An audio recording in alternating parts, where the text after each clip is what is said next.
A young millionaire collapses at his wife's funeral, but a poor boy announces, "Sir, she's not dead, I know where she is," leaving everyone in panic. The rain fell mercilessly on the cemetery. Nathan Brooks stood motionless before the polished mahogany coffin, his red-rimmed eyes fixed on Emily's portrait, resting on the lid. The grey sky seemed to match the darkness overwhelming his soul.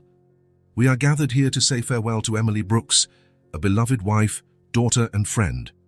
The priest's words sounded distant.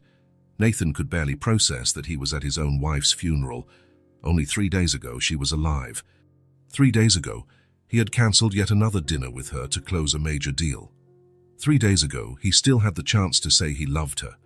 His fingers tightened around the cell phone in his suit pocket. How many of her calls had he ignored in the past months? How many messages did he answer with a simple, "I'm busy, we'll talk later"? The success of Brooks Enterprises had demanded a price that he was only now realizing was far too high. Emily always brightened our lives with her generous smile. A lie, Nathan thought. In recent months, Emily barely smiled. Their arguments had become frequent, and the silence between them deafening. He remembered their last fight, when she threw her wedding ring onto the kitchen table. "You love that company more than you love me," she had shouted. Nathan loosened his tie. The air felt too heavy to breathe. Guilt smothered him more than sorrow. He was not just mourning her death, but also the slow dying of their love, something he had allowed while he'd been too busy building an empire. People began to approach for their final goodbyes. Distant relatives, co-workers, friends he barely recognized. Each touched his shoulder, offering words of comfort that he knew he didn't deserve. "Mr. Brooks?" One of the funeral assistants approached. "We need to proceed with the burial." Nathan nodded mechanically. It was time to say goodbye forever. He stepped forward, touching the coffin with trembling fingers, when he felt someone tug at his jacket sleeve. "Sir, she's not dead. I know where she is." Nathan turned, confused. In front of him stood a skinny boy in worn-out clothes, his face dirty. He couldn't have been older than 6. "What did you say?" Nathan asked, his voice rough from crying. "Your wife. She's not dead." The boy looked around, as though afraid of being overheard. "My name's Liam. I saw her last night." Nathan felt a flash of irritation. How had this street kid gotten into the funeral? And why was he inventing such cruel stories at a time like this? "Look, kid, I don't know what kind of joke this is, but..." "It's not a joke," Liam interrupted, holding out his closed hand. "I have proof." When the boy opened his palm, Nathan's heart stopped. There, perfectly preserved, was Emily's ring.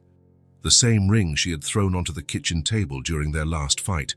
The same ring Nathan hadn't found when he returned home that night, assuming she had put it away. Where did you get that?" Nathan grabbed the boy's wrist harder than he intended. She was wearing it when the man took her. Liam wasn't intimidated by Nathan's reaction. It fell to the ground. "I picked it up to give it back to her, but I couldn't keep up with the car." Nathan's mind spun. It was impossible. He had identified the body at the hospital. He had seen Emily, pale and motionless, on the gurney. Or had he? Now that he thought about it, everything had happened so fast.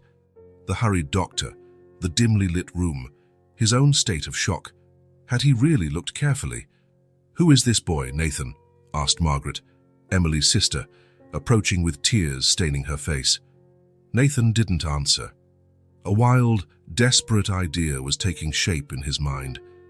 "Open the coffin," he said, his voice surprisingly steady. "What?" The priest looked scandalized. "Open the coffin now," Nathan repeated, louder this time, causing everyone to fall silent. The funeral director approached, embarrassed. "Mr. Brooks, this isn't recommended. Protocol." "To hell with protocol," Nathan shouted, already moving toward the coffin. "She's my wife. I want to see my wife." 2 funeral home employees tried to hold him back, but Nathan shoved them aside. With trembling fingers, he undid the coffin's locks himself and lifted the lid. A hush fell over the crowd, broken only by Margaret's muffled scream. In the coffin, dressed in Emily's favorite dress, lay a body, but it wasn't Emily. The woman's face, though similar at a glance, had different features. Her blonde hair was a darker shade, her facial structure more angular. She was not Emily. "My God," Nathan whispered, stepping back. "It's not her." Chaos broke out immediately. People were shouting, others were calling the police. The funeral director looked as though he was about to faint. Nathan turned, searching for Liam in the midst of the confusion. The boy stood in the same spot, watching everything with eyes far too wise for his age. "Who did this?" Nathan asked, dropping to one knee so he was at the boy's level. "Who took Emily?" "I don't know his name," Liam answered, "but I know where he took her. I can show you." The goodbye funeral had turned into something else entirely. It was no longer an ending, but a beginning. The start of a search. Nathan squeezed Emily's ring in his hand until he felt it imprint on his palm. No matter what it took, he would find his wife. This would be his last chance to right his wrongs, if it wasn't already too late. The interrogation room at the police station had grey walls and the smell of stale coffee. Nathan had been sitting there for 2 hours, repeating the same story to the third different officer. His funeral suit was rumpled, and he kept running his hands through his hair. "So, Mr. Brooks," Detective Harris said, not hiding his skepticism, "you claim your wife is not dead based on the word of a street boy and a ring that could have been stolen." "It's not just that," Nathan insisted, trying to keep calm. "The body in the coffin wasn't hers. Everyone at the funeral saw it. Yes, there was a discrepancy in identification," the detective acknowledged, checking his notes. "But that could mean many things. A funeral home error, a mix-up with the bodies." "A mix-up? A completely different woman was wearing my wife's clothes." The detective sighed and closed his folder. "Mr. Brooks, I understand your emotional state during this difficult time, but we need concrete evidence to open a kidnapping or faked death investigation. What about Liam's testimony? He saw someone taking Emily. A 6-year-old boy with no fixed address or guardian who just showed up at your wife's funeral out of nowhere." The detective raised an eyebrow. "Not exactly a reliable witness." Nathan clenched his fists under the table. He wanted to yell, to demand they do something, but he knew it wouldn't help. If he wanted to find Emily, he'd have to do it on his own. "Where's the boy now?" the detective asked. "In social services. They took him after the incident at the cemetery." "Well, we'll question him properly." The detective stood up. "In the meantime, I suggest you go home and rest. Losing someone close can make our minds create alternate scenarios, Mr. Brooks." Nathan left the police station with heavy steps. He was about to call his driver when he saw Liam sitting on the station's front steps. "Hey, kid," Nathan approached, surprised. "I thought social services took you." Liam shrugged, a gesture too grown up for a 6-year-old. "I ran away. They always find me, but they never keep me for long." Nathan looked around, unsure what to do. Legally, he should report the boy, but Liam was his only connection to Emily now. "Do you really know where she is?" he asked, sitting down next to the kid. "Not exactly," Liam admitted, "but I know where I saw her last." Nathan checked his watch. It was almost 6 in the evening. "Let's get something to eat first," he decided. "Then you can show me." At a diner across the street, Nathan watched Liam devour a burger as though he hadn't eaten in days, which was probably true. The boy was small for his age, with dark circles under eyes no child should have. "How did you end up on the streets, Liam?" Nathan asked, trying not to sound invasive. Liam took a sip of his milkshake before answering. "My mom died when I was 4. Never met my dad. I stayed with my grandma, but she died last year. No other family members could take care of you." "No one else," Liam answered simply, without self-pity. "I ended up in a shelter, but it was a bad place, so I ran away." Nathan felt a lump in his throat. How could someone so young talk about such suffering so matter-of-factly? "Are you going to send me back to the shelter?" Liam asked, in a frighteningly calm voice. "I don't know what I'm going to do with you yet," Nathan admitted honestly. "But first, I need you to help me find Emily." St. Mary's Hospital was an imposing building in the heart of the city. Nathan had been there 3 days ago when he got the call about Emily's accident. Now, walking through the white corridors with Liam by his side, everything felt different. Every nurse, every doctor seemed like a possible accomplice. "Mr. Brooks," the receptionist looked surprised to see him. "I'm so sorry for your loss. I need to speak with Dr. Curtis," Nathan said without preamble. He was the one who treated my wife in the ER. The woman typed something into her computer, frowning. That's strange. I don't see a doctor.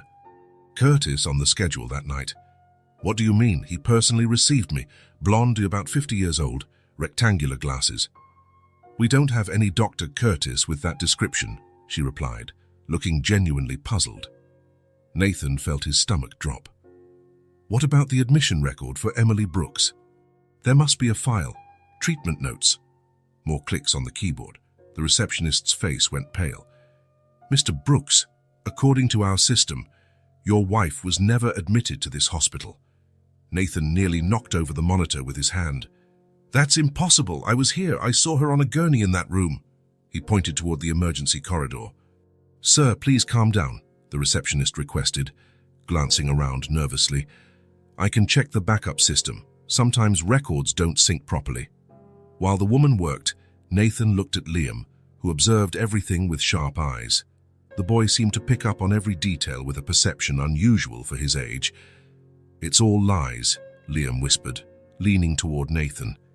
Look at how she's typing. She's not really searching for anything. I'm sorry, Mr. Brooks, she finally said. There's no record of your wife in our system. What about the security cameras? They should show me entering the hospital that night. Our cameras record on a 48-hour loop, she answered too quickly. The footage has already been overwritten. Nathan grabbed Liam's hand and pulled him away. We'll take a look for ourselves. They hurried down the emergency corridor, ignoring the receptionist's shouts. Nathan needed to see that room again to confirm he wasn't going crazy. Turning the corner, he found a locked door with a sign that read, Renovations in Progress. Exactly where the room he saw Emily in should have been. Convenient, isn't it? He muttered to Liam, who took everything in with watchful eyes. Sir, you can't be in here. A stocky security guard was approaching. I just want to know why they're lying about my wife, Nathan said, standing firm. I don't know what you're talking about, but you need to leave now. Nathan realized he wouldn't get any more information here. Giving the guard a nod, he took Liam's hand and left, not missing how the guard made a quick phone call as soon as they walked away. In the parking lot, Liam looked at Nathan seriously. They're hiding something. I know, Liam, they all are. At the funeral home, the story was the same. The director, who hours earlier seemed on the verge of a nervous breakdown at the funeral, was now strangely calm. It was a regrettable mistake, Mr. Brooks, he repeated, avoiding Nathan's eyes. We're conducting an internal investigation into how the body mix-up occurred. I want to see all the documentation, Nathan demanded. Who authorized the preparation of the body? Who signed off on it? Everything. Unfortunately, there was a small fire in our file room this morning, the director informed him with feigned regret. Nothing major, but the documents for your wife's case were compromised. Nathan gave a humorless laugh. A fire? Of course. He leaned over the director's desk. Who's paying you? How much is your silence costing? The man went pale. Mr. Brooks, I understand your pain, but that's a serious accusation. I'm going to have to ask you to leave. Nathan didn't budge. You received a body, prepared it for a funeral, and have no records of it. You don't even know who that woman in the coffin was. As I said, we're investigating, the director repeated, his tone now firmer. And I strongly suggest you seek psychological help. Grief can do terrible things to our minds. Leaving the funeral home, Nathan heard the director making a rushed phone call. He slowed his pace, trying to listen. Yes, he just left. No, he didn't say anything. Yes, the boy is still with him. Nathan quickened his steps. Whoever was behind this knew about Liam and was watching their every move. That by the time they reached the alley, Liam had mentioned, the sun was already setting. It was a narrow space between a grocery store and an abandoned building, damp and filled with the smell of garbage. This is where you saw Emily? Nathan asked, trying to picture his impeccable wife in such a setting. Liam nodded, walking to a specific spot. The car stopped right here. It was black, Biggs with dark windows. A SUV or a limousine? More like those cars politicians use, Liam replied, with a driver in the front. A town car, maybe, Nathan murmured, looking around. Where were you? There. Liam pointed to a pile of cardboard boxes along the wall. That's where I sleep when it rains. The boxes keep me dry. Nathan felt a pang in his chest. While he and Emily lived in a mansion with 6 bedrooms, this boy slept in cardboard boxes in a stinking alley. Show me exactly where you found the ring. Liam walked a few steps and pointed to the ground. Here, it fell when the man took her out of the car. He didn't see it because he was busy carrying your wife. Nathan crouched down, examining the spot. There was nothing special there, just cracked concrete and some crushed cigarettes. But something caught his attention, a small dark stain on the ground. This looks like blood, he said, touching the dried patch. Yeah, Liam confirmed. A little blood was coming from her head, not much, but enough to drip. Is there anything else you remember, Liam? Any detail could help. The boy frowned, concentrating. The man seemed nervous. He kept looking around like he was scared someone would see. And he talked on the phone before putting her in the car. Did you hear what he said? Something like, I've got her now, and he asked if the money was ready. Nathan felt a chill, a kidnapping for money. But there had been no ransom request. And why fake Emily's death? Which way did they go? Liam pointed east, down that street. I tried to follow, but the car was too fast. Then I came back and saw the ring on the ground. Nathan looked down the street he indicated. It led to the industrial area of the city, full of warehouses and abandoned factories, a perfect place to hide someone.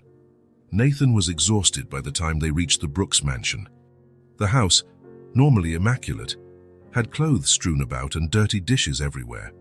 Emily would hate to see it like this, he thought, his heart clenching. He improvised dinner for Liam and showed the boy where he could sleep, the guest room closest to his own. He still wasn't sure what to do with the kid, but he couldn't just abandon him now, not when Liam was his only lead. While Liam took a bath, Nathan went to his office. Sitting in his leather chair, he gazed at a photo of him and Emily on his desk. It had been taken years ago in Greece during their honeymoon. They were both smiling, with the blue sea in the background.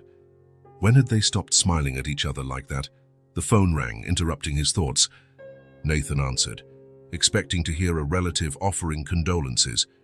Stop looking, said a voice distorted electronically. Forget Emily, or you'll regret it. The call ended before he could respond. Nathan stared at the phone, a chill running down his spine. It was not a hallucination. He wasn't crazy. Emily was alive, and someone didn't want him to find out. With trembling hands, he opened his laptop.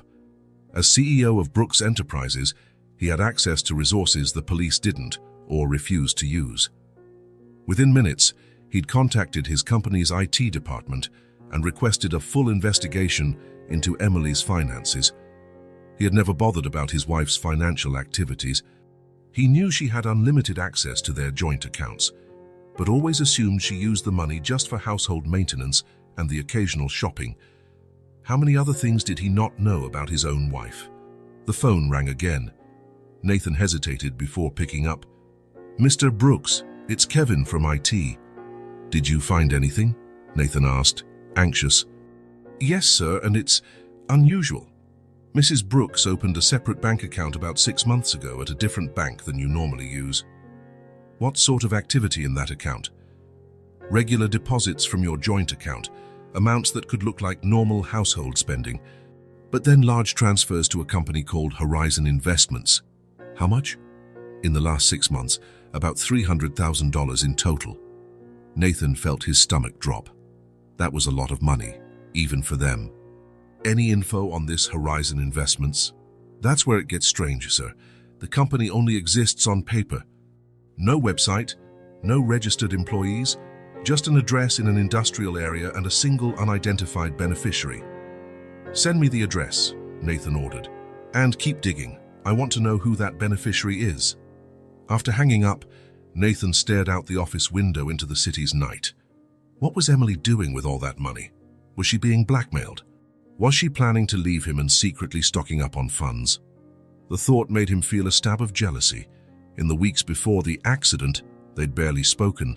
They had argued bitterly about his constant absence, his broken promises, and last-minute cancelled dinners. Emily had thrown her wedding ring on the kitchen table, saying she was tired of being the busy businessman's wife. What if she really had been planning to leave him? What if someone found out and kidnapped her for the money? He heard small footsteps. Liam stood in the office doorway, his wet hair dripping, wearing one of Nathan's t-shirts that fit him like a dress. "I can't sleep," the boy said. "I keep thinking about your wife." Nathan motioned him closer. "Liam, I need you to tell me exactly what you saw that night. Every detail." The boy sat in the armchair across the desk, looking even smaller in the dark leather.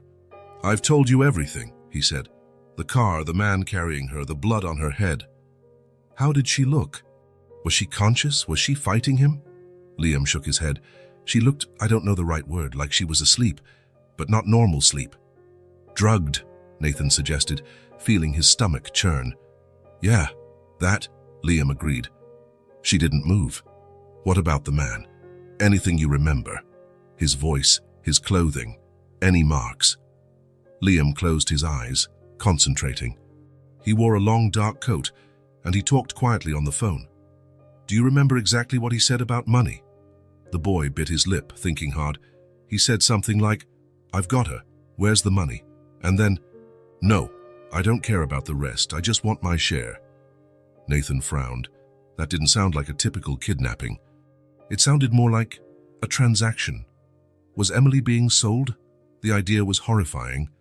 But in light of what he had discovered about the secret account, nothing seemed impossible anymore.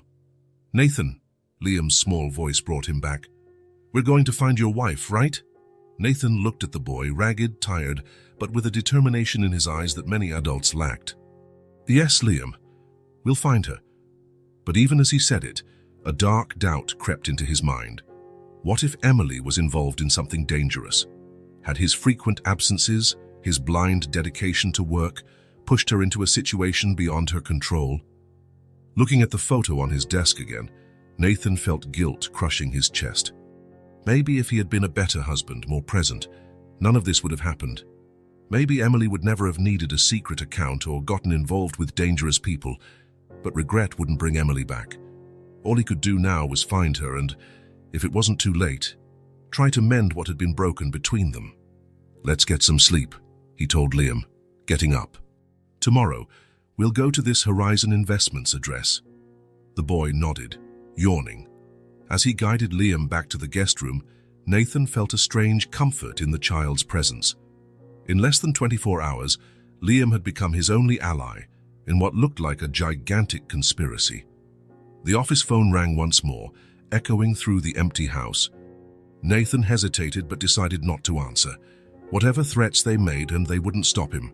If Emily was alive, he would find her, and whoever took her would pay dearly, far more than the $300,000 she had transferred. 3 days had passed since the funeral. Nathan and Liam had visited Horizon Investments' listed address, only to find an abandoned warehouse, another dead end.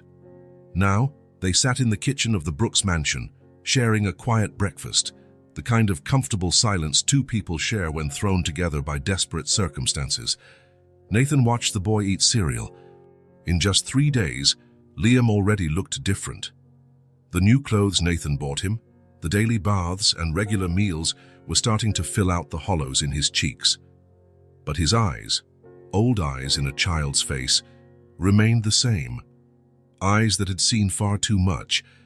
"You promised you'd tell me more about yourself today," Nathan said, breaking the silence. "What was your life like before the streets?" Liam put his spoon down. For a moment, Nathan thought he would clam up again, as he always did when asked personal questions. But this time, the boy took a deep breath and began to speak. "My mom's name was Sandra. She worked 2 jobs. I hardly saw her. We lived in a small apartment, but it was nice." Liam traced an invisible pattern on the table with his finger. "She got sick. Cancer. At first they said she'd get better. Then they said she wouldn't." Nathan waited patiently as Liam sorted his memories. "When she died, I went to live with my grandma. It was good, but she was too old to take care of me. Sometimes she forgot to cook, or forgot I was even there." The boy shrugged. "Then she fell in the bathroom and didn't get up." "I'm sorry, Liam," Nathan said. aware that words were inadequate for such loss. Then came the shelter. Liam's face closed off. I don't like talking about the shelter. You don't have to. The older kids beat the younger ones. The adults didn't care. Some adults were worse than the kids. Liam looked at Nathan with serious eyes. The streets are dangerous, but at least I decide where I go. Nathan felt a tightness in his chest. At 6 years old, this boy had already learned more about abandonment, death, and survival than most adults. How did you learn to survive on the streets? By watching, Liam answered simply. I learned which places are safe, who's dangerous, where to find food. I learned how to hide and run fast. A faint smile crossed the boy's face. I'm really good at running. I notice you're very observant, Nathan remarked. You picked up on things about that man with Emily that most adults wouldn't. When you live on the street, you have to pay attention to everything. Details can mean food or getting beaten. Liam shrugged, as if sharing a professional secret. People don't pay attention to me, so I pay attention to them. Nathan thought of how he'd ignored homeless people on the street, how he had never truly seen the Liams of the world. How many times had Emily tried to convince him to donate to shelters and show more concern? Now he wondered if this invisible boy was his only chance of finding his wife. You're brave, you know, Nathan said, surprising himself with how genuine he sounded. Most adults would have run or hidden after seeing what you did. They certainly wouldn't have gone to a funeral full of strangers just to return a ring. Liam looked at his feet, visibly uncomfortable with the praise. I just did what was right, he mumbled. Your wife seemed nice in the newspaper pictures. I figured you must really like her. Nathan felt a surge of guilt. He did love Emily, but had he shown her enough in recent years? Hey, he said, changing the subject. How about we watch a movie later? I have a home theater here. Liam's eyes widened. A movie theater? Inside the house. Nathan smiled, feeling genuinely good for the first time in days. For a moment, Liam looked just like a normal kid, excited about something new. Yes, and you can choose the film. But first, I have some things to investigate. In the office, Nathan typed furiously. He'd managed to gain access to Emily's personal email via a recovery password. He'd never done this before. They had always respected each other's privacy.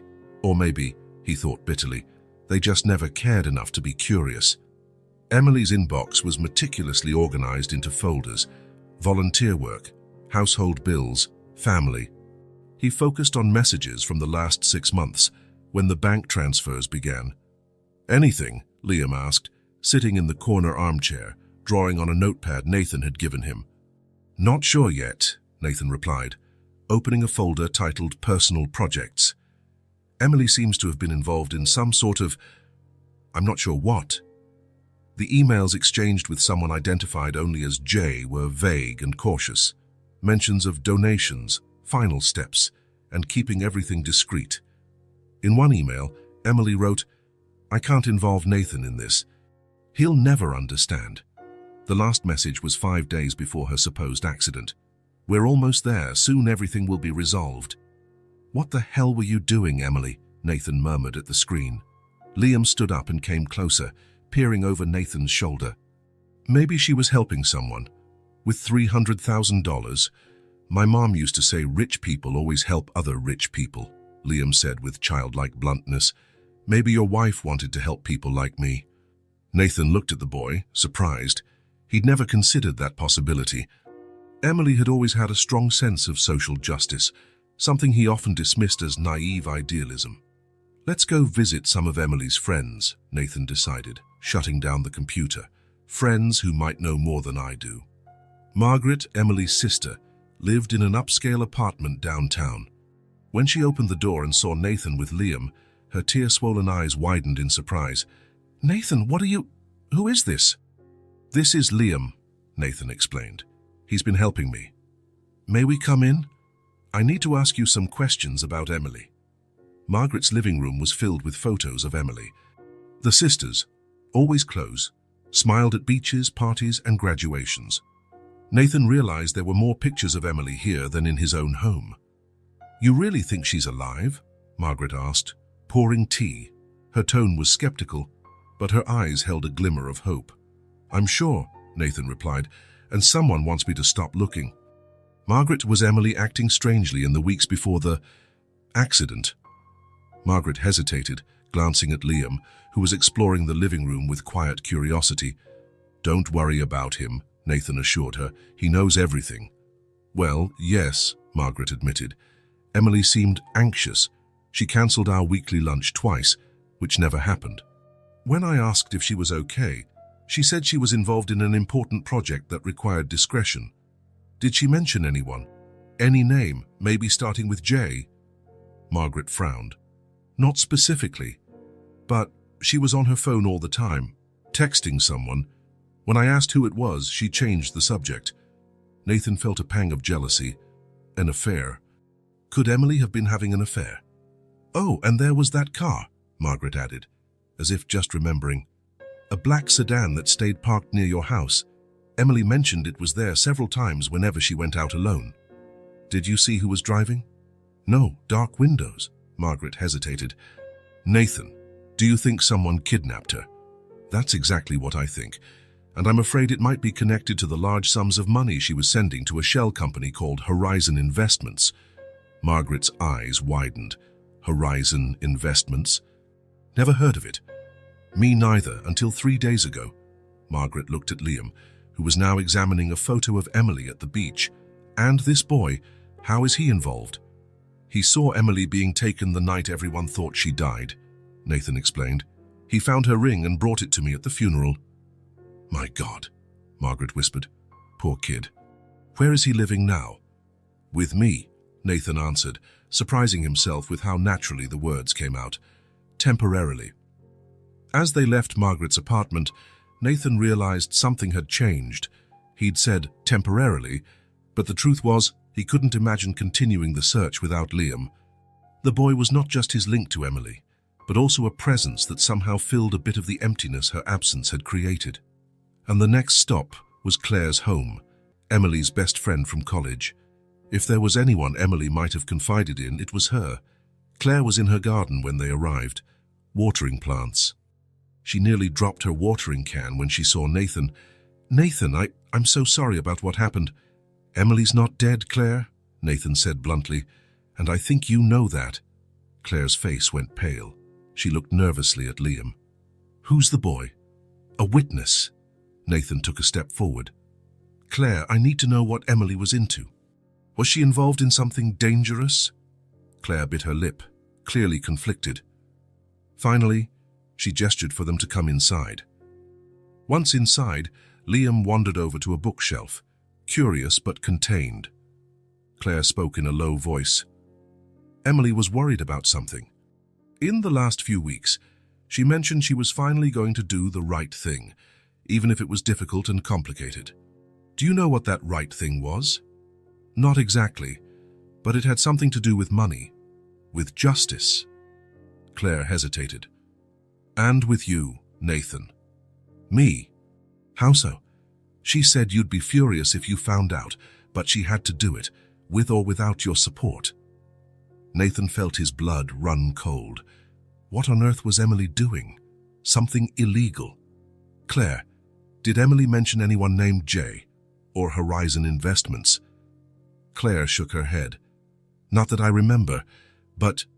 She lowered her voice even more. "A couple of weeks ago, when we went out for lunch, Emily was really nervous. She said she'd been followed the night before, a black car. And when we got back, there was a man standing across the street, watching. Emily went pale when she saw him. Did you get a look at him? From a distance, tall, dark hair. He wore a long coat even though it was warm." Nathan exchanged a glance with Liam, who had quietly approached and heard everything. "Sounds like the man I saw," the boy said. Claire looked at Liam, confused. "Who exactly are you?" "I saw when they took Mrs. Emily," Liam said with surprising composure. "The man in the coat. He said something about wrapping everything up soon." "Wrapping everything up soon," Claire repeated, frowning. "Emily used those exact words in our last phone call. She said she was about to wrap everything up, and then we could finally travel together, like we'd planned for years." On the drive home, Nathan was more confused than ever. The pieces of the puzzle seemed to multiply without forming a clear picture. Was Emily in danger, or had she planned something? Was she running from someone or meeting them secretly? Why so much secrecy, especially with him? "She didn't trust you," Liam said abruptly, as if reading Nathan's thoughts. "That's why she didn't tell you." Nathan glanced at the boy, surprised by his frankness. "You think so? You worked a lot, right?" Liam continued. "My mom did too. She said she had no choice, but I still missed her." Nathan felt like he'd been punched. "Yes, I worked a lot. Thought I was building something for both of us, but you built it alone," Liam finished. "And she ended up alone too." Suddenly, 4 days of stress, fear, and guilt crashed down on Nathan. He pulled the car to the side of the road and put his head in his hands. "What if I can't find her?" he murmured, more to himself than to Liam. "What if it's too late?" To his surprise, he felt a small hand on his shoulder. "It's not too late," Liam said with a confidence that belied his size. "We'll find her." Nathan looked at the boy. "We?" "Yes," Liam nodded gravely. "I promise to help you to the end, and I always keep my promises." Something warm and unexpected blossomed in Nathan's chest. How could this child, who had lost everything, still believe in promises? How could he offer comfort when his own life had been so devoid of it? "Thank you, Liam," he said, swallowing the lump in his throat. "I don't think I could do this alone." The boy shrugged, returning to his usual stoic demeanor. Nobody can do anything important alone. In that moment, looking at the child fate had thrown into his life at the worst possible time, Nathan realized that no matter what happened with Emily, his life would never be the same. Somehow, amid the chaos and despair of searching for his wife, he had found something unexpected, a connection, a purpose beyond himself. "Let's go home," he said, starting the engine again. "We need some rest. Tomorrow's another day of searching." "What about that movie you promised?" Liam asked, a rare smile lighting up his tired face. Nathan smiled back, feeling a lightness he hadn't experienced in days. "Of course, the movie. You can pick whatever you want." The hope of finding Emily grew, but so did his fear of what they might discover. Still, for the first time since the funeral, Nathan didn't feel completely lost. He had an unlikely ally, small in stature, but huge in courage and insight. And together, maybe, just maybe, they could unravel the mystery and bring Emily home. Nathan awoke with a start, sweat clinging to his skin. In his dream, Emily had called out to him from somewhere dark, but her voice grew weaker and weaker. A week had passed since the funeral, and the feeling of racing against time only intensified. He looked at the clock, 5:43 a.m. He knew he wouldn't get back to sleep. Getting up, he went to the window. The street was deserted, except for a black car parked across the way. Narrowing his eyes, he realized the same car had been there the night before, and the night before that. He grabbed binoculars from a drawer and looked. Dark windows, no visible plates. After a few minutes, the car started and drove away slowly. In the hallway, he found Liam awake, sitting at the top of the stairs. "Morning," Nathan said, surprised. "You're up early." "I heard a strange noise," Liam replied, rubbing his eyes, "like someone messing with the windows." Nathan felt a chill. "What time?" "Around 4, I think." "So I went to look, but I didn't see anyone." Nathan hurried downstairs, Liam right behind him. At the back door, he found what he feared, marks on the lock, as if someone had tried to force it open. They hadn't gotten in thanks to the security system, but the attempt was a clear warning. "They're watching us," Nathan muttered. "The black car," Liam said simply. "It's been following us for days." Nathan stared at the boy, surprised. "You noticed?" "Of course," Liam shrugged, as though it were obvious. "It's always around, sometimes far, sometimes close. Changes spots, but it's always the same car." "Why didn't you tell me?" "I thought you knew," Liam answered. "You always look at it when we go out." Nathan realized that subconsciously he had noticed its presence, but he'd been too focused on Emily to really register it. Liam, however, never let his guard down, a habit formed from living on the streets. The phone rang, interrupting his thoughts. Nathan answered, but no one spoke, only silence and heavy breathing on the other end. "Who is this?" he demanded. The line disconnected. "Third time this week," he said to Liam, hanging up. "They're trying to scare you," the boy noted. "It's working," Nathan admitted, running a hand through his hair. "But I'm not going to stop."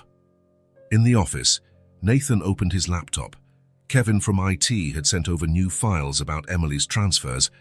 He brought them up on the screen, waving Liam over to look. "Check this out," Nathan pointed. "Over the past 6 months, Emily transferred nearly $300,000 to this phantom company, Horizon Investments." "That's a lot of money," Liam commented. "For most people, yes, for us?" Nathan hesitated. "It's an amount she could move without me noticing right away, as long as I didn't check the detailed statements. And I never did." Nathan scrolled through the files until he reached new information. Kevin managed to find more on the beneficiary of Horizon. "There's no name, just a code. Recipient JL7842. All the funds went to an account in the Cayman Islands." "What are the Cayman Islands?" Liam asked. "A place where people hide money when they don't want others to know," Nathan simplified.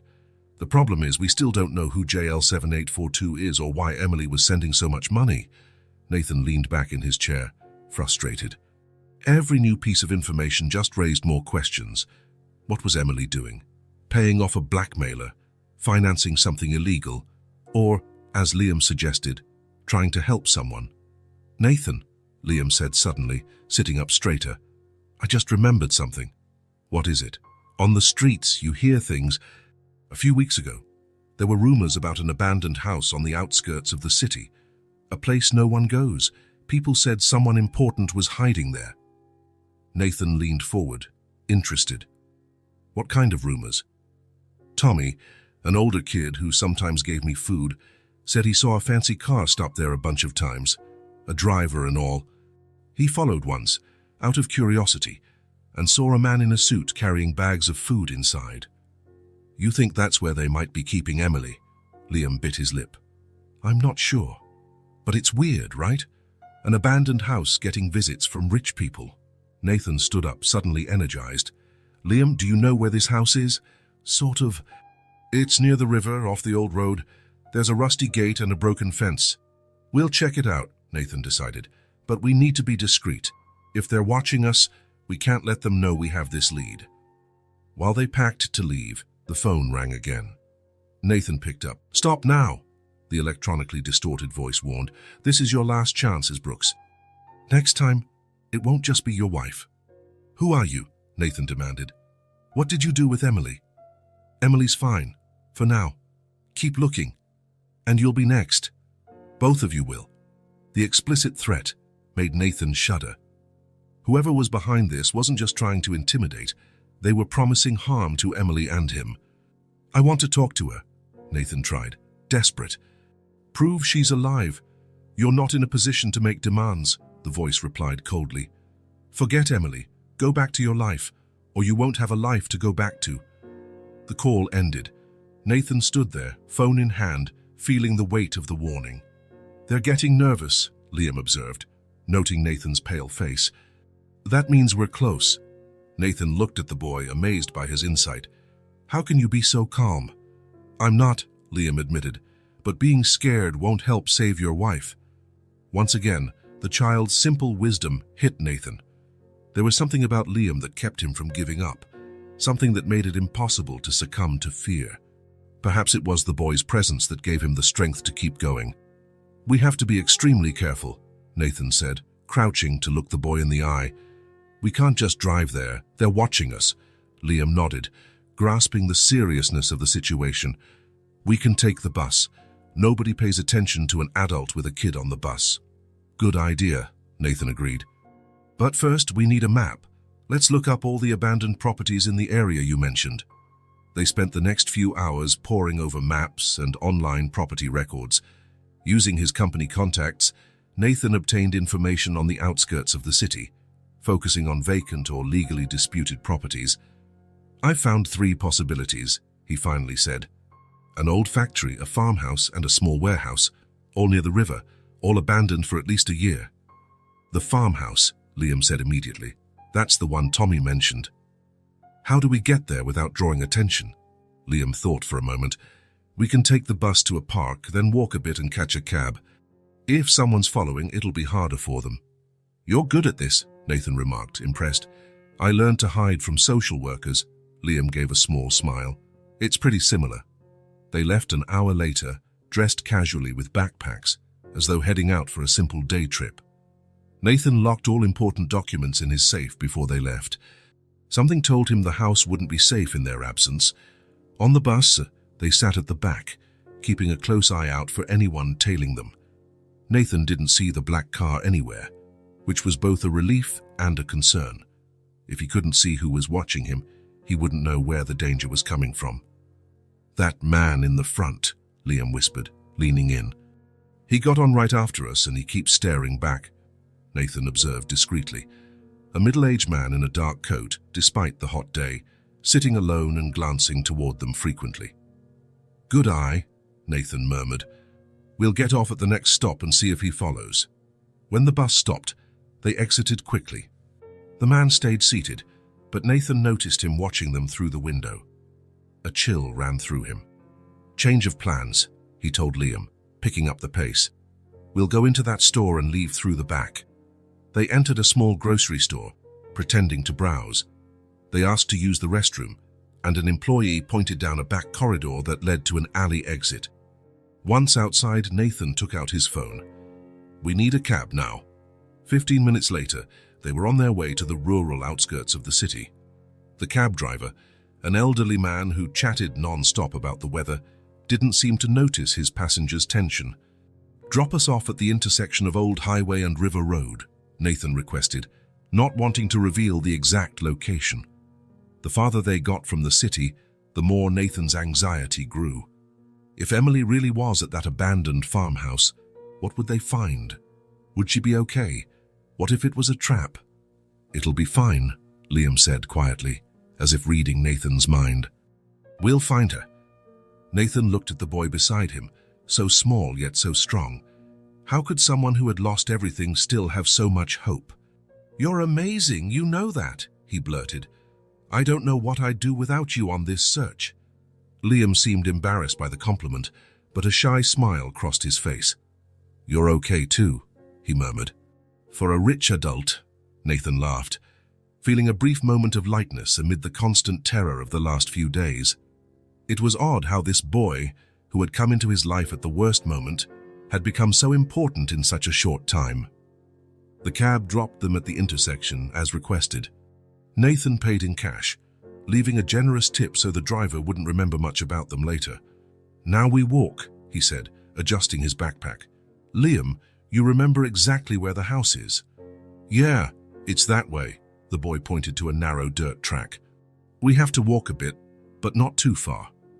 They walked in silence for nearly 20 minutes, alert for any noise or movement. The path was deserted, broken only by occasional bird song. Finally, Liam signaled for them to stop. There, he whispered, pointing toward a bend in the road ahead. After that curve, you'll see the gate. Nathan nodded. We'll approach through the woods, not along the road. It's safer. They slipped into the trees, moving slowly to avoid making noise. When they reached a vantage point overlooking the property, Nathan pulled out binoculars from his backpack. It was an old two-story farmhouse, with peeling paint and boarded-up windows. A rusty gate hung from a partially collapsed fence. At first glance, it looked utterly abandoned. I don't see any car, Nathan murmured. Look there, Liam pointed. Fresh tire tracks. Someone was here. Nathan adjusted the binoculars. The boy was right.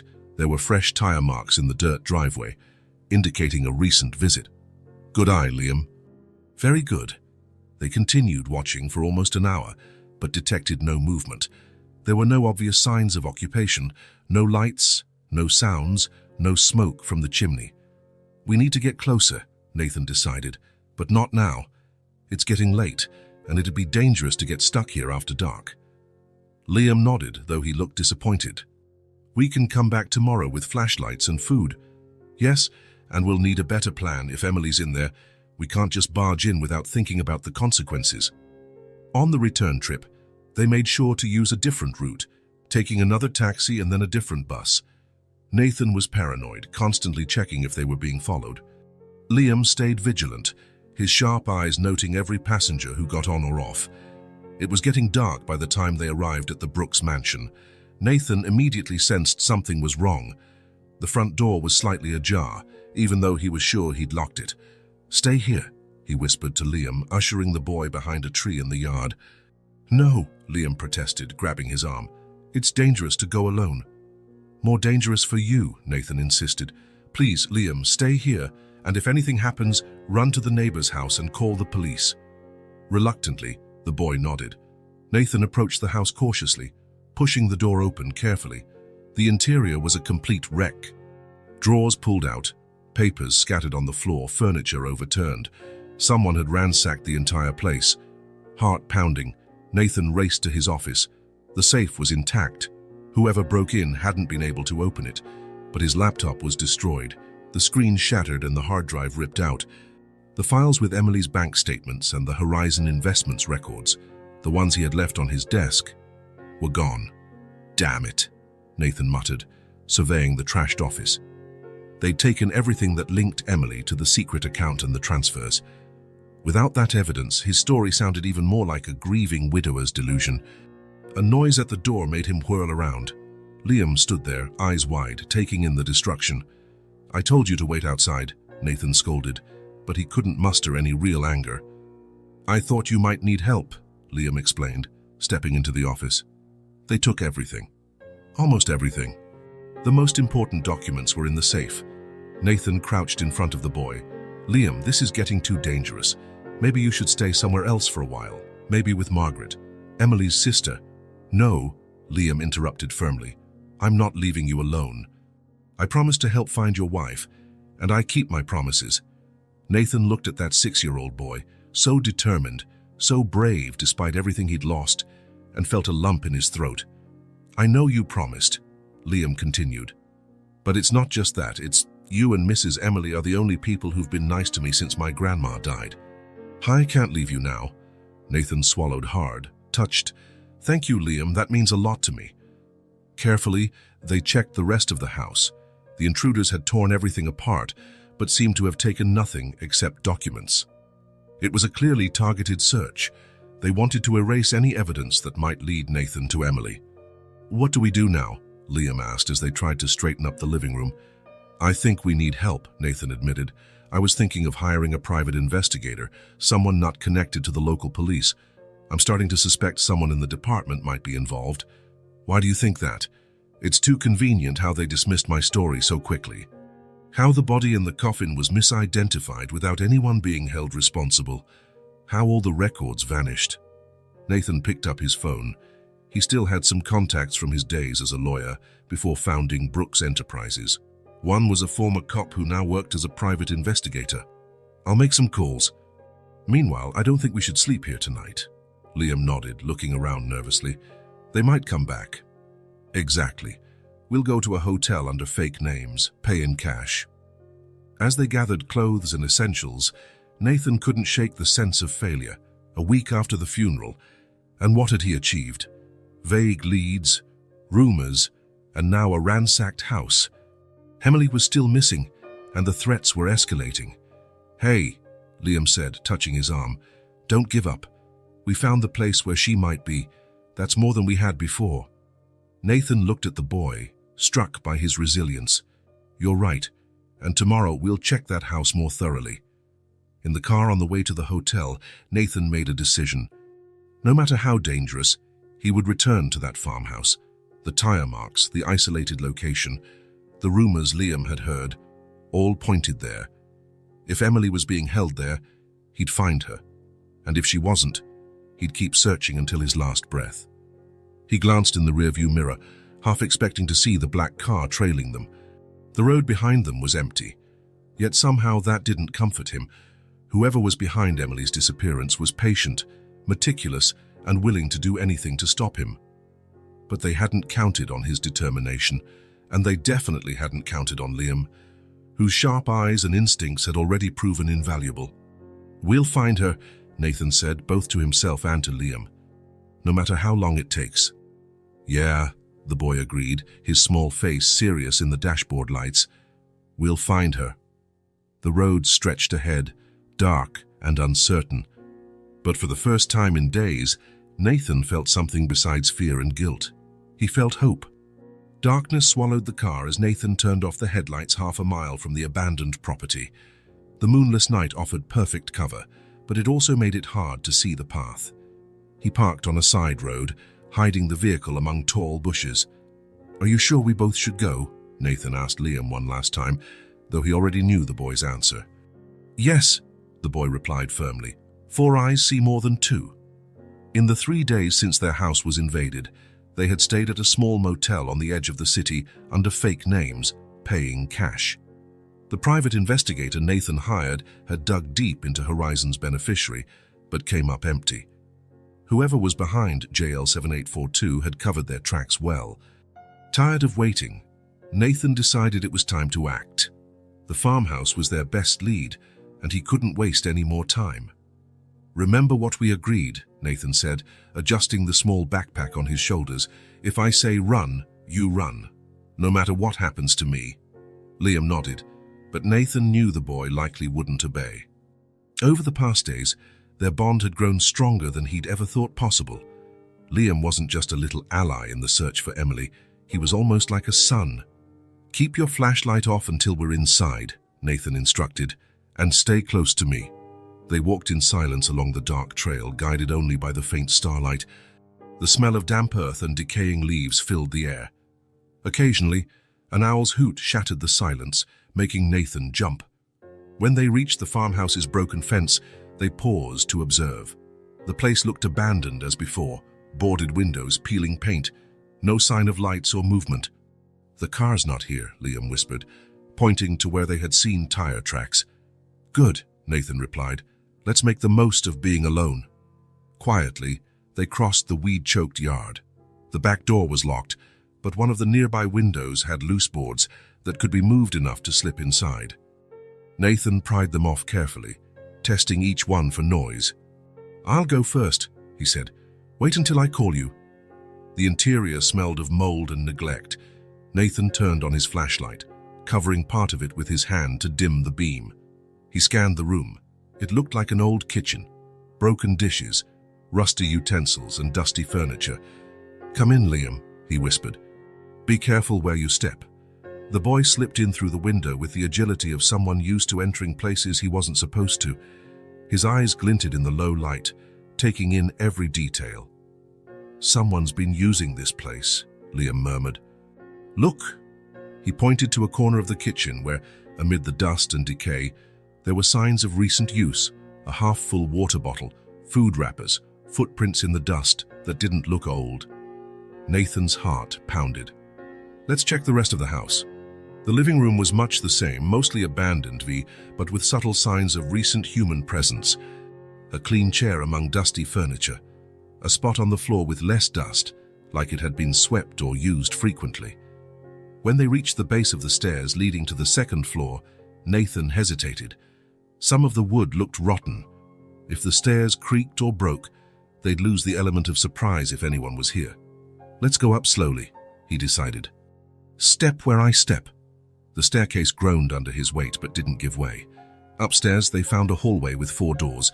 3 were open, revealing empty, abandoned bedrooms. The last was closed. Nathan approached cautiously, testing the doorknob, locked. "Something's blocking it from the inside," Liam whispered, pointing to the small gap under the door. "See? There's a different kind of shadow." Nathan crouched and confirmed a piece of furniture, maybe, had been pushed against the door from inside, a makeshift barricade. "Emily?" he called softly, putting his lips near the door. "Emily, are you in there?" Silence. He tried again, a bit louder this time. "Emily? It's me, Nathan. I came to get you." No response, but Nathan thought he heard a faint rustling on the other side. "We need to open this door," he decided. "How?" Liam asked. Nathan examined the old lock, likely fragile after years of neglect. He could probably force it. "I'll try to break it," he said, backing up a few steps. "Stand back." The door held on the first impact. On the second, the wood around the lock started to splinter. On the third, it broke open with a crack. toppling what appeared to be a dresser that had been dragged in front of it. The room was dark. Nathan entered cautiously, flashlight cutting through the gloom. The bed was rumpled, the sheets disheveled. There was a tray with leftover food, a glass of water, and something that made his heart freeze. A handkerchief embroidered with the initials EB, Emily Brooks. "It's hers," he said, picking it up with shaking hands. Emily was here. Maybe she still is. "Look at this," Liam called, pointing to the wall next to the bed. Nathan shone his flashlight and saw small marks on the wall, as though someone had been counting the days. There were 12 scratches. 12 days, Nathan murmured. The time since the accident. As he continued searching, he found more evidence of Emily's presence. A hairbrush with blonde strands caught in its bristles, a water glass with lipstick marks, and finally, hidden beneath the mattress, a piece of paper. Nathan unfolded it carefully, recognizing Emily's elegant handwriting immediately. "If anyone finds this, please call the police. I'm being held here against my will by L. He comes every day around 10 p.m. I don't know how much longer." The message ended abruptly, as though she'd been interrupted. "L?" Nathan frowned. "Who's L?" Liam, who was scanning the room with almost professional curiosity, beckoned Nathan over to the window. "Look at these screws." He pointed at the boards covering the window. "They're new, put in recently." Nathan nodded. All the other windows in the house had old rusty nails, but this one was sealed with shiny new screws. Someone had reinforced this window to keep someone from escaping. "She's not here now," Nathan concluded, sweeping the light around again, "but she was, and she'll be back." "Or he'll bring her back," Liam corrected. "The man who took her." "L.A., Nathan repeated, trying to think of who it could be. Did he know anyone in Emily's life whose name began with L? An ex-boyfriend, a colleague, an enemy. Liam spotted something under the bed. He crouched and pulled out a small box. Look, more of her stuff. Inside were personal items of Emily's, her planner, a small photo album, a book with a page marked. Nathan flipped through the planner, searching for clues. On the last pages, he found notes about the transfers to Horizon Investments. One entry read, "Final transfer today. Lucas says this will fix everything." "Lucas?" Nathan exclaimed. "Lucas Davidson? Her cousin?" "Who's Lucas?" Liam asked. "Emily's cousin, her uncle's son. They grew up together." Nathan tried to process, but why? Why would Lucas do this? Before he could say more, Liam froze, pointing to the window. "Lights," he whispered. "They're coming up the road." Nathan rushed to the window and saw 2 headlights approaching the house. Someone was arriving. "We need to hide," he said quickly. "Put everything back how it was." They replaced the box under the bed and straightened the sheets to look undisturbed. Nathan pocketed Emily's note. He couldn't leave that behind. "Where do we hide?" Liam asked, voice tense. Nathan looked around desperately. There wasn't much time. "The closet," he decided, pointing to a large built-in wardrobe. "Hurry!" They barely closed the closet door before hearing the sound of a car stopping outside. Then a gate opening, footsteps at the entrance, and a door unlocking. Someone was here. From inside the closet, through gaps in the wood, they could see part of the room. Nathan held Liam behind him protectively. Both turned off their flashlights, enveloped in near total darkness. Minutes dragged on as they heard footsteps downstairs. Someone was walking through the house, moving things around. Finally, steps on the stairs, coming closer. The bedroom door opened, and a figure entered carrying a flashlight. Nathan held his breath. It was Lucas Davidson, Emily's cousin, whom Nathan had seen only a few times in recent years at family events. Tall, dark-haired, with intense eyes that always seemed a bit out of place in family gatherings. Lucas wasn't alone. He was pulling Emily by the arm, practically dragging her into the room. She looked pale, haggard, her hair disheveled, and her clothes rumpled. But she was alive. "You'll stay here until I fix everything," Lucas was saying, his voice tense. Things got complicated. Someone broke into his house and stole documents. "Lucas, please," Emily pleaded, her voice hoarse as though she'd cried a lot. "This has gone too far. Let me go. I promise I won't tell anyone." Lucas gave a bitter laugh. As if I could trust you now. After everything I've done, you still want to go back to him. He's my husband. He doesn't deserve you, Lucas shouted, suddenly furious. He ignores you, treats you like a trophy, while I've always been there. I've always taken care of you. Nathan felt bile rise in his throat. Was Lucas obsessed with Emily? How had he never noticed? Please, Emily tried again, her voice calmer now. You didn't have to do all this. We could have talked. Talk? Lucas gave a harsh laugh. I've tried talking for years. I tried to show you how he doesn't deserve you, but you never saw. So yes, I had to do this. I had to make you see. He pulled something from his pocket. A gun. Emily stepped back, eyes wide with fear. I'm not going to hurt you, Lucas said, voice softening. I'd never hurt you. This is to protect me. Your husband is out there, looking. He almost caught me once. Nathan is looking for me, Emily asked, a spark of hope in her voice. Of course he is. The fool won't give up, Lucas spat. But don't worry. Soon he'll stop searching, one way or another. The veiled threat made Nathan clench his fists in anger. He wanted to burst from hiding right then and tackle Lucas, but the gun worried him. One wrong move, and Emily could be hurt. You're sick, Lucas, Emily said, her voice finding strength.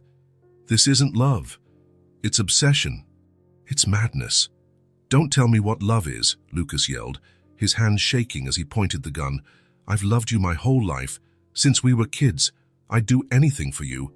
I did anything. Like what? Emily asked, clearly trying to keep him talking. What exactly did you do? Lucas smiled, a disturbing gleam in his eyes. I set it all up. The accident, the body swap, the fake paperwork, all to free you from him. That woman in the coffin, Emily whispered. Who was she? No one important. A homeless woman who died at the hospital where I work. Nobody claimed the body, so I put it to good use. Nathan felt a wave of revulsion. Lucas worked as an administrator at a hospital in a neighboring city. He'd have access to records, documents, possibly even morgues. What about the money? Emily asked. Why make me transfer so much money? I had debts, Lucas admitted with a casual shrug. Gambling, mostly. I figured it was fair for your rich husband to pay for them, since he was going to lose you anyway. In the closet, Liam shifted, causing a slight noise. Nathan froze, praying Lucas hadn't heard, but the man stopped, alert. What was that? He said, turning his flashlight toward the closet. Someone here. Emily, sensing the distraction, tried to run for the door. Lucas was quicker, grabbing her by the arm and throwing her onto the bed. Don't move, he ordered, pointing the gun at her as he slowly stepped toward the closet. If someone's there, come out now or I'll shoot Emily. Nathan knew he had no choice. Carefully, he opened the closet door and stepped out, hands raised. Nathan, Emily exclaimed, a mix of relief and terror on her face. Well, well, Lucas sneered, now aiming the gun at Nathan. If it isn't the devoted husband, we finally meet for real, dear brother-in-law. Lucas, Nathan said, keeping his voice calm despite his racing heart. Don't make this worse. Put the gun down. Worse? Lucas laughed. Things can't get worse for me. I've committed fraud, forgery, kidnapping, maybe even homicide, depending on how they classify using that homeless woman's body. One more murder won't make a difference. You're not a murderer, Lucas, Emily pleaded, trying to soothe him. I've known you since we were kids. This isn't you. You don't know me, Lucas snapped, his gun hand trembling. No one really knows me. I've spent my whole life being good cousin Lucas, reliable Lucas. Nobody ever saw who I really am, what I really feel. I see you, Nathan said, trying to buy time while he figured out how to disarm him. I see someone who made bad decisions but can still do the right thing.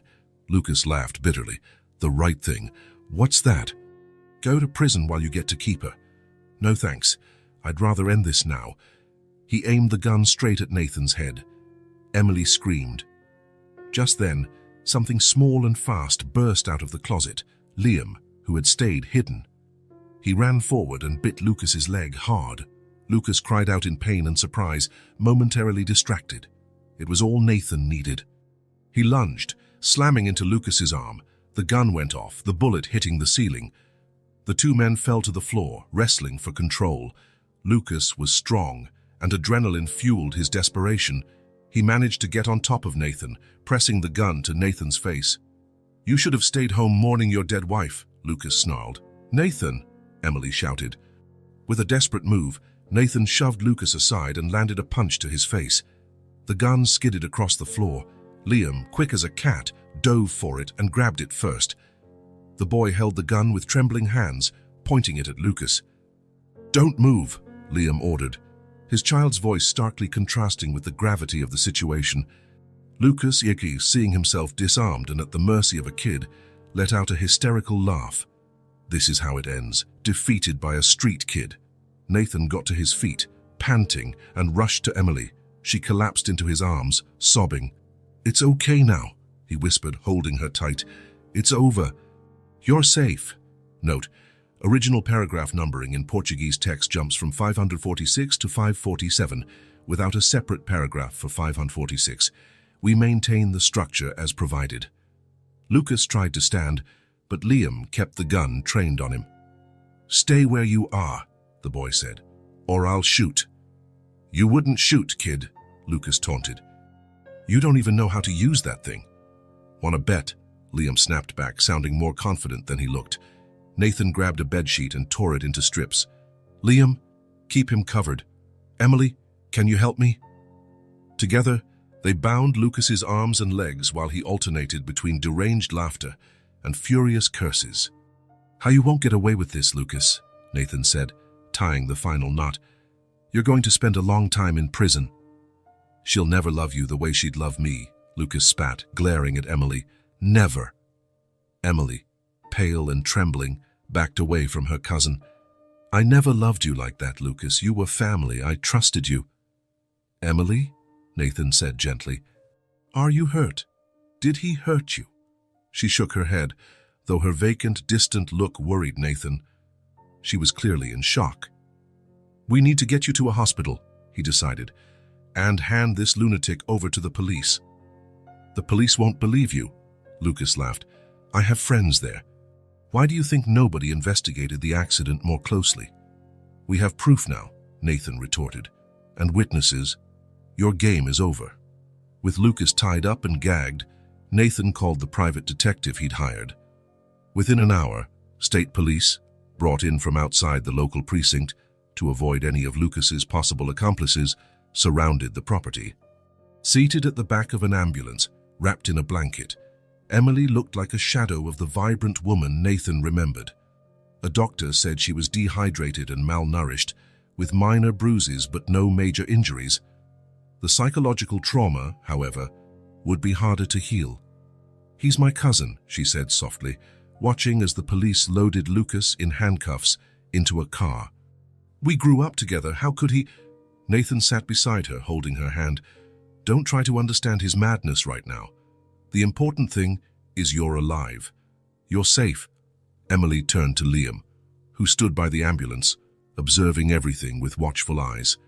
"Who is this brave young man?" she asked, a small smile tugging at her lips. "This is Liam," Nathan introduced. "He saved our lives. Actually, he helped me find you from the start." Emily reached out to the boy. "Thank you, Liam. You're a hero." Liam blushed, clearly uncomfortable with the praise. "I just did what was right." While paramedics prepared to take Emily to the hospital, Nathan pulled Liam into a tight hug. "I don't know how to thank you," he said, voice thick with emotion. "You risked your life for us." "You risked yours for her," Liam replied simply. "That's what family does, right?" The word family hit Nathan like a punch.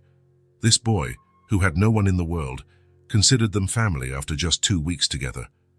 A police officer approached Nathan. "Mr. Brooks, we'll need your statement at the station, and the boys too." "Can we do that after my wife is treated at the hospital?" Nathan asked. "Of course," the officer agreed. "But we need to understand exactly what happened here." Nathan looked at Lucas, now being shoved into a police cruiser. The man stared at Emily with a mix of adoration and hatred that made Nathan shudder. As the ambulance pulled away with Emily, the officer left to coordinate the scene, and Nathan was alone with Liam for a moment. "Is she going to be okay?" the boy asked, gazing after the ambulance. "She will," Nathan said, though he wasn't entirely sure. The hollow look in Emily's eyes deeply worried him. "It'll take time, but she'll be okay." Staring at the rundown house where Emily had been held for nearly 2 weeks, Nathan felt a wave of guilt wash over him. Had he not been so absent, so focused on work? Would he have noticed the signs sooner? Could he have detected Lucas's sick obsession, maybe prevented the whole nightmare? "It wasn't your fault," Liam said, as though reading his mind. "That guy was crazy." Nathan gave the boy a sad smile. "Maybe, but I should have been there for her." "Now you can be," Liam said simply. "Both of you can start over." Nathan nodded, placing a hand on the boy's shoulder. "All 3 of us," he corrected. "If you want that, of course." Liam's eyes widened slightly, but he said nothing. He didn't have to. The small smile that lit up his face said it all. As they walked to the car to follow the ambulance, Nathan took one last look at the farmhouse where he had almost lost everything. The nightmare was over, but the road to recovery was just beginning. For Emily, for him, and for the boy who had entered their lives at the most improbable moment and become their savior. The guilt and regret were still there, but now there was something else, a chance to start anew, to be the husband Emily deserved and the protector Liam had never had. And that, Nathan thought, was more than he deserved, but exactly what he needed. 3 months had passed since Emily's rescue. Autumn had arrived, painting the trees in the Brooks mansion's garden in shades of red and gold. Nathan watched through the window as Emily and Liam walked across the lawn, gathering fallen leaves. Emily laughed at something the boy said, a sound Nathan feared he might never hear again after her ordeal. The first few weeks after the rescue had been difficult. Emily spent 5 days in the hospital, recovering from dehydration and malnutrition. The bruises on her arms, where Lucas had grabbed her so many times, faded quickly, but the invisible wounds lingered. The doctors insisted on immediate psychological support. Twice a week, Nathan drove Emily to sessions with Dr. Winters, a trauma specialist. For the first few sessions, Emily could hardly speak about what had happened. She sat in silence, staring out the window as if still locked in that dark room. "He was my family," she told Nathan one night, her gaze fixed on the bedroom ceiling. "We grew up together. How did I not see it?" "There was no way for you to know," Nathan replied, holding her hand. "Lucas hid his obsession well. Emily's cousin had been formally charged with multiple crimes: kidnapping, forgery, abuse of a corpse, fraud. The police discovered he did indeed have accomplices in the department, 2 officers who took bribes to ignore inconsistencies in the records. All faced trial. On another particularly bad night, Emily woke up screaming, her body covered in cold sweat. Nathan held her until the trembling stopped. "I dreamed I was still there," she whispered, "that nobody found me, that I stayed in that room forever." "You're safe now," Nathan murmured into her hair. "We're together. Nobody will hurt you again." But it wasn't just the nightmares. Loud noises startled her. She avoided going out alone. Dr. Winters explained these were normal symptoms of PTSD, but knowing that didn't ease the pain. "Will she get better?" Nathan asked the therapist during a joint session. "She will," Dr. Winters assured him with gentle confidence. "Emily is exceptionally resilient, but recovery isn't linear. There will be good days and bad days." And there were. Some days Emily almost seemed like her old self, enthusiastic and engaged. Other days she couldn't get out of bed, weighed down by memories. While Emily struggled to rebuild her sense of safety, another question loomed: Liam's future. Technically, the boy should have gone back into the foster system after the rescue, but Nathan requested permission to keep him temporarily, arguing the child was a key witness and had formed a bond with him. The social worker, Mrs. Martinez, impressed by Liam's role in the rescue and noting his clear well-being at the Brooks home, agreed to a provisional arrangement. "He's thriving with you," Mrs. Martinez said during her 3rd visit. "I've never seen him so open." It was true. The Liam who arrived at the Brooks mansion, guarded, always on alert, speaking minimally, gradually opened up. He told stories of his adventures on the streets during dinner, asked about books he found in the library, and even hummed while taking a shower. For a child who had learned invisibility as a survival strategy, these were huge signs of trust. Now, watching Emily and Liam in the garden, Nathan knew it was time to make the temporary arrangement permanent. "They look good together," said Margaret, who had visited to bring Emily some items from her apartment. "Yes," Nathan agreed. "Liam has been like an anchor for her, for both of us actually." Margaret watched them outside. Emily was showing Liam how to make a bouquet out of the colorful leaves, and the boy imitated her with serious concentration. "Did you know she talks to him about the kidnapping?" Margaret commented. "Emily told me sometimes she can talk to Liam about things she can't share with me or Dr. Winters." "Really?" Nathan asked, surprised. "I think it's because he was there," Margaret explained. He doesn't have to imagine or pity her, and he understands her fear in a way we can't." "What's going to happen to him now?" Margaret asked. "It's still a temporary arrangement, right?" Nathan hesitated. "I've been thinking about that a lot." Margaret looked at her brother-in-law, noticing the intensity in his gaze. "You want to adopt him, don't you?" "I think so," Nathan admitted. "But I'm not sure Emily's ready. She's still so fragile." "Have you talked to her about it?" "I haven't found the right moment." Margaret smiled, placing a hand on Nathan's shoulder. "Maybe there's no perfect moment, but I think you'd be surprised by her strength." That night, after Liam had gone to bed, Nathan found Emily on the back porch, wrapped in a blanket despite the mild evening. It was a habit she'd developed since the rescue, seeking warmth, as though she could never fully banish the cold of that abandoned room. "Can I join you?" he asked. Emily smiled, making room for him on the garden bench. "Sure." They sat in silence for a few minutes, gazing at the stars. Nathan noticed Emily seemed calmer than in recent weeks, her face less tense. "How was today's session?" he finally asked. "Better," Emily replied. "Doctor Winters says I'm making progress." Emily rested her head on his shoulder, another small victory. At first, she'd flinched from physical contact. "Nathan," she said softly, "we need to talk about Liam." His heart pounded. "What about him?" "The social worker called me this afternoon. The temporary period is ending. They want a decision on where he goes. What do you think?" Nathan asked carefully. Emily was quiet for a moment. Then she straightened, looking at Nathan intently. "He can't go back into the system. Not after everything he's been through. Everything he's done for us." "I agree," Nathan said, relief washing over him. "But I'm scared," Emily continued in a near whisper. "What if I can't handle it? What if I'm not a good mother to him? I'm still so broken, Nathan." Nathan took her hands in his. "Emily, you're not broken. You're healing. And Liam is healing too. Maybe you can heal together. He deserves someone strong, someone stable. What if my flashbacks scare him? What if I get worse?"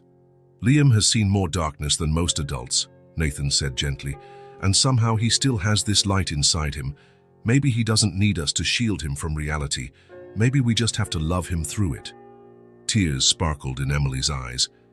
"You want to adopt him, make him officially part of our family?" "Yes," Nathan replied without hesitation. "From the moment he walked into your funeral with your ring, something changed in me. And after all we've been through together, I can't imagine life without him." Emily wiped her tears with the back of her hand. "He brought me a drawing yesterday. It showed a house with 3 people in front. 'This is our family,' he said. 'You, Nathan, and me.'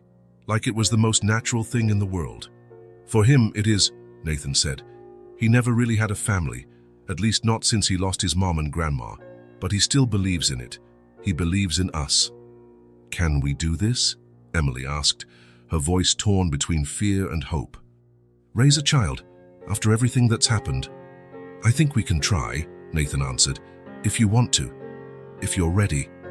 Emily took a deep breath, looking at the house where Liam slept peacefully in one of the guest rooms.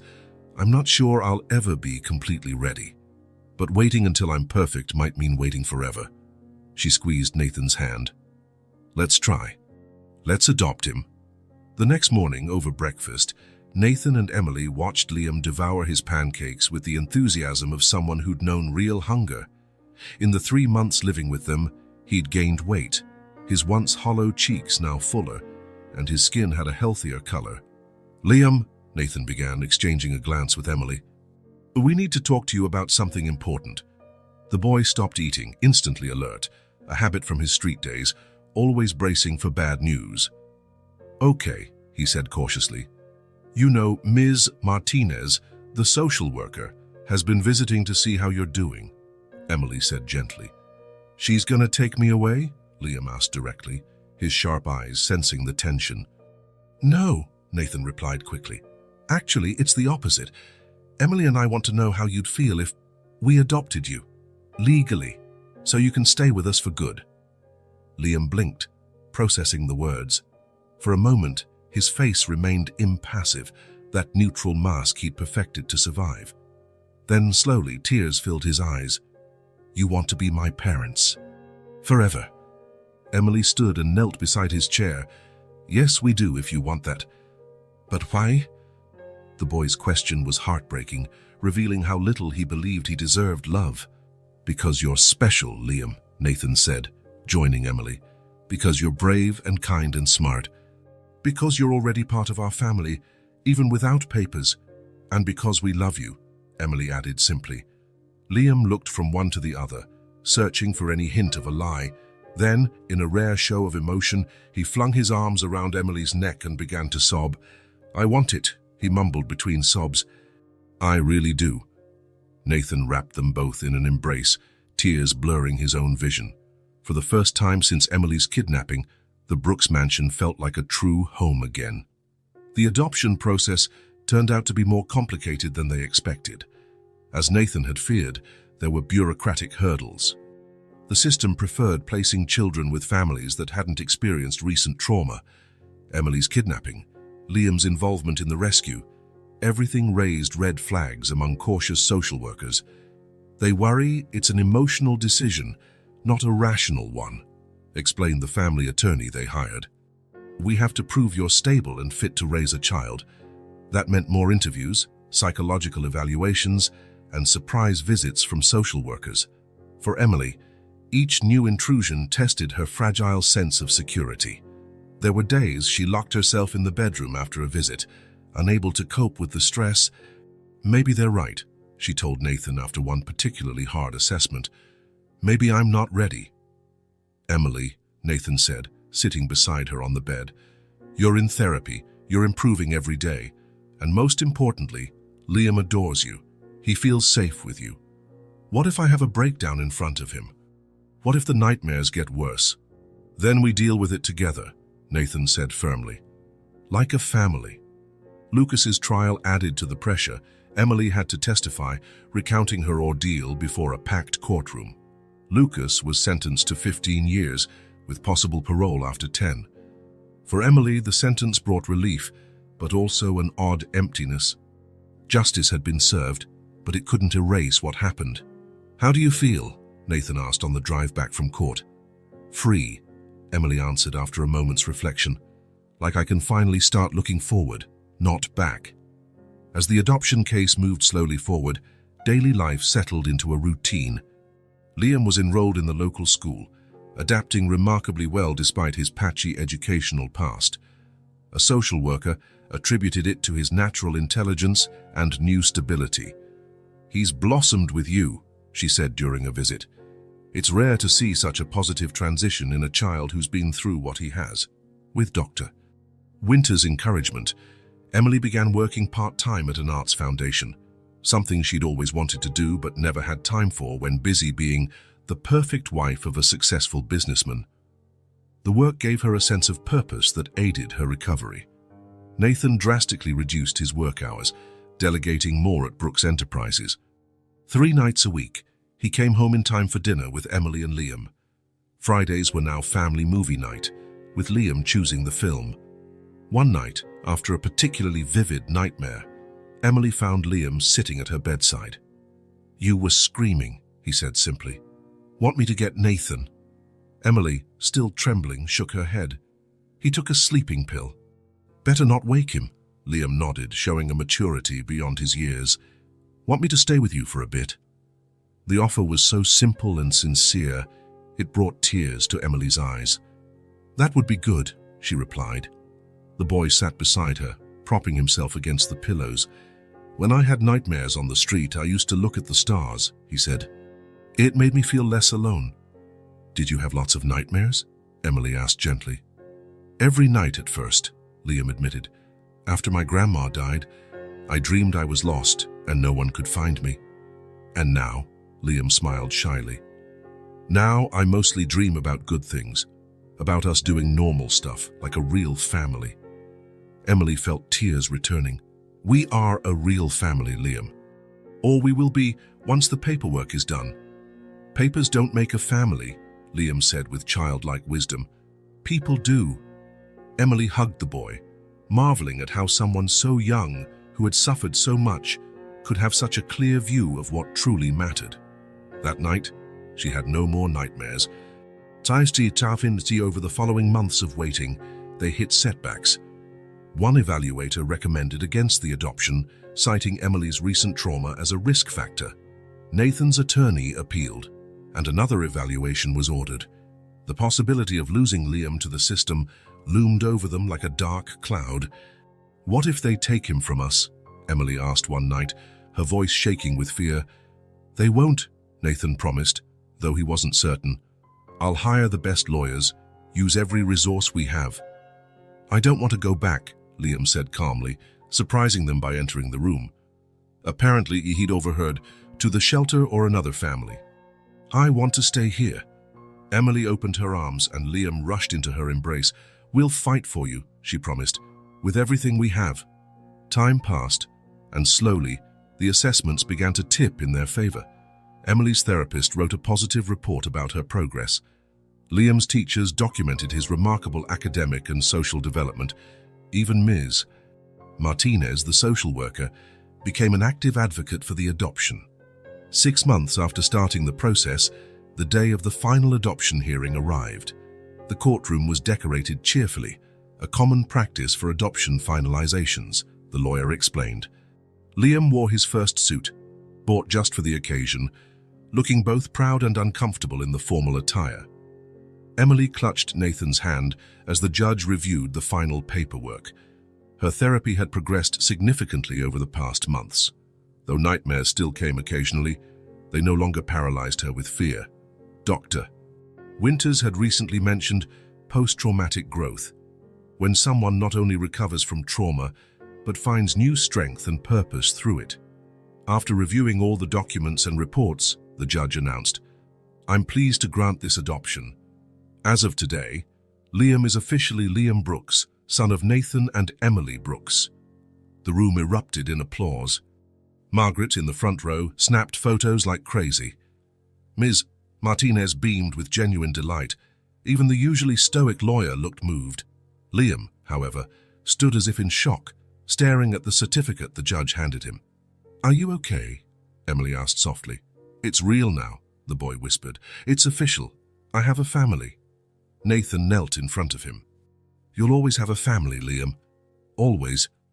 That evening, they returned home to find Margaret had organized a small surprise party. The living room was decked with balloons and a banner that read, Welcome to the family, Liam Brooks. Close friends, some of Liam's schoolmates, even Dr. Winters all came to celebrate. For Nathan, seeing his house full of life again felt almost surreal. For so long, the mansion had been an empty space, a symbol of his professional success and personal failure. Now it was filled with laughter and conversation. At one point, Nathan noticed Emily had disappeared. He found her on the back porch, looking out at the garden lit by fairy lights Margaret had hung. Everything okay? He asked, joining her. Better than okay, Emily replied, smiling. I just needed a moment to take it all in. It's almost hard to believe we're here, isn't it, after everything that happened? Nathan nodded, understanding perfectly. Sometimes I'm afraid I'll wake up and find I'm still at your funeral, staring at that coffin.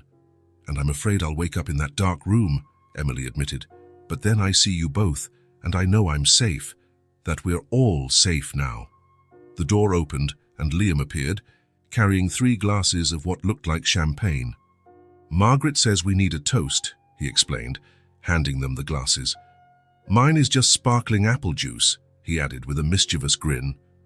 Nathan took his glass, looking at his wife and his son, with a heart overflowing with gratitude. "What shall we toast to?" Emily asked. "Family," Liam suggested immediately. "Our family." "To family," Nathan agreed, raising his glass. "And to new beginnings," Emily added, her eyes shining not with pain, but with happiness. The three glasses clinked softly, sealing a silent promise. The past, with all its pain and betrayal, would be remembered but not define them. The future, uncertain as ever, would be faced together. Liam, whose courage saved Emily. Emily, whose strength inspired Nathan. Nathan, whose determination brought them all together in the most unlikely way. Three people fate had entwined in the darkest of times. As they returned to the party, Nathan glanced once more at the starry sky above. Sometimes, he thought, the brightest light is found only after the deepest darkness. And sometimes, the strongest families are forged not by blood, but by the deliberate choice to love one another, day after day, no matter the circumstances. The Brooks mansion, once merely a house, had finally become a home. If this story touched your heart, subscribe to the channel and turn on notifications so you don't miss the next ones. Leave a like because it helps this story get recommended to more people. See you in the next story.